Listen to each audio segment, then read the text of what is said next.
ابو بکر صدیق کہتے ہیں جو شخص میلاد منائے گا, میلاد کا جشن منائے گا, میرے بھائیوں وہ میرے ساتھ جنت میں میرا رفیق ہوگا, میرا ساتھی ہوگا.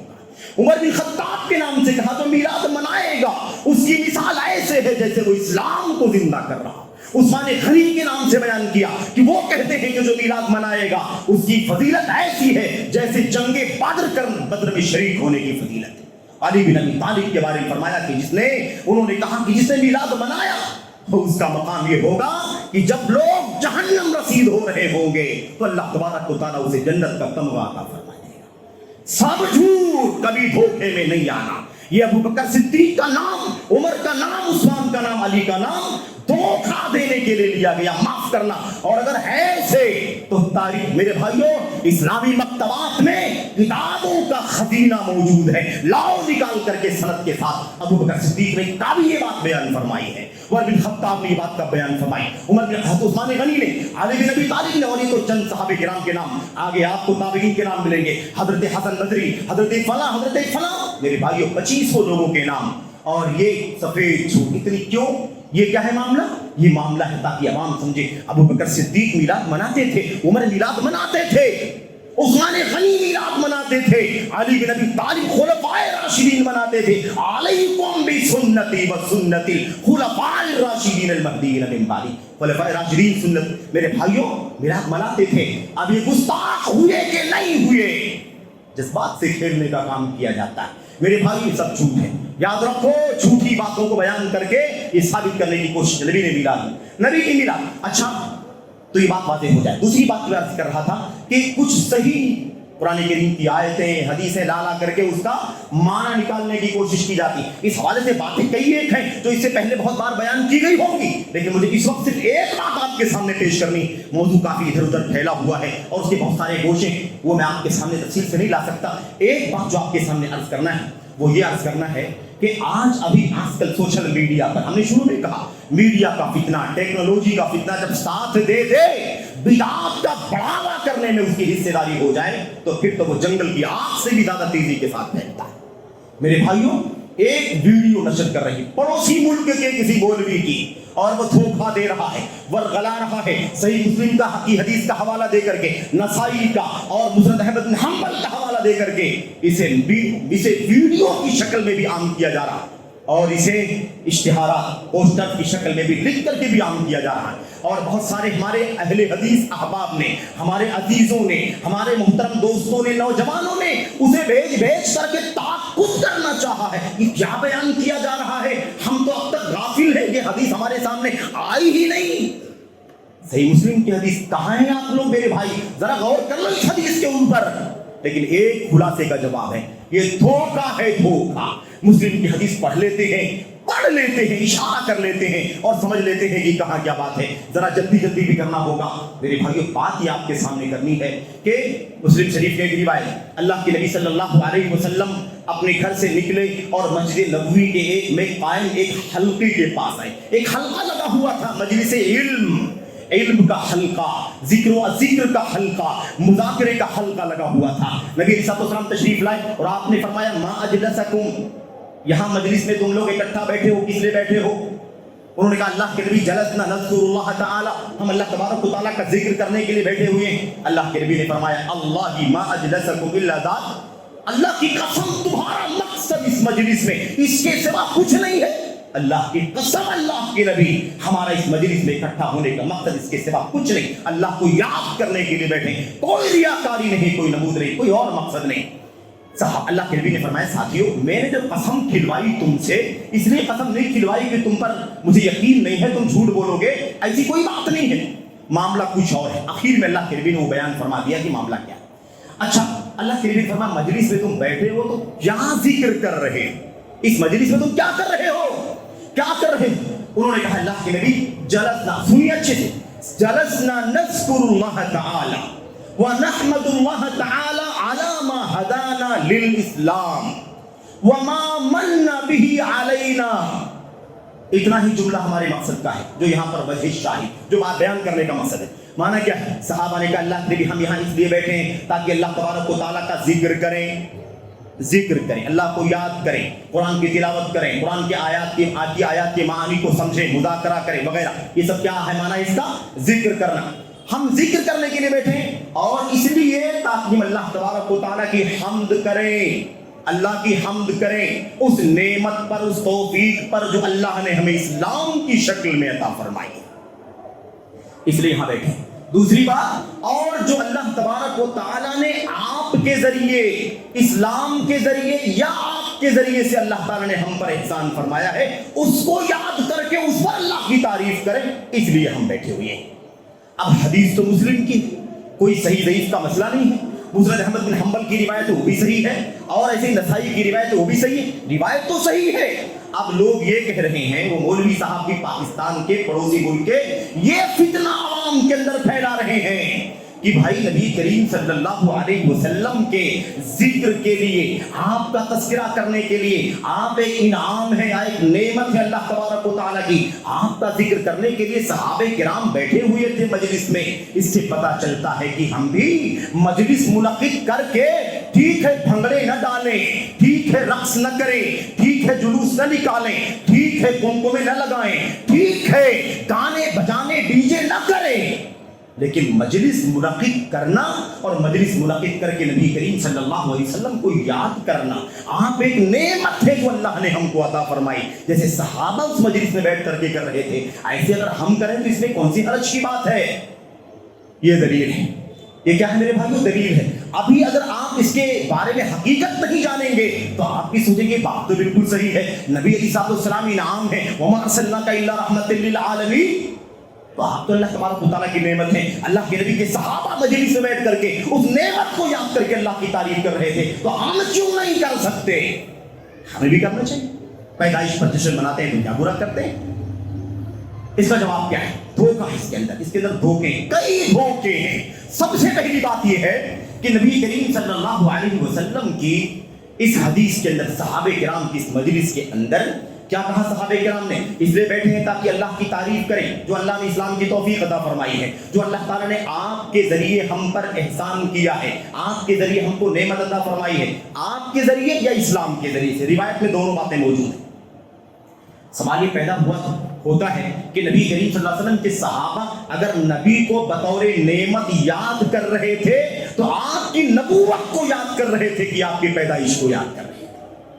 پیدائش 40 سال پہلے ہوئی تھی, نبوت 40 سال کے بعد ملی. بحیثیت ایک انسان عرب کے آپ کی بھی پیدائش ہوئی کہ آپ پیدا ہونے کے اعتبار سے یاد کیے جا رہے تھے مجلس کے اندر, کہ بحیثیت نبی اور رسول یاد کیے جا رہے تھے کہ آپ کو اللہ تعالیٰ نے بھیجا, آپ کو ہمیں اللہ تبارک و تعالیٰ نے بطور انعام عطا فرمایا کہ آپ کے ذریعے ہم کو اسلام ملا, آپ کے ذریعے ہم کو توحید ملی, آپ کے ذریعے ہم کو سنت ملی, آپ کے ذریعے ہم کو جنت کا راستہ ملا, جہنم کے راستے سے آگاہ ہو گئے, شرک و کفر سے, بدعات سے آگاہ ہو گئے. صحابہ نبی کی ولادت یاد کر رہے تھے اور اس پر اللہ کی تعریف کر رہے تھے. کیا صحابہ نبی کریم صلی اللہ علیہ وسلم کی نبوت اور رسالت کو یاد کر رہے ہیں؟ کیا تعلق ہے میلاد سے اس نبی کا, اس حدیث کا جو نبی علیہ السلام کی موجود ہے؟ دھوکہ دینے کی بات ہے.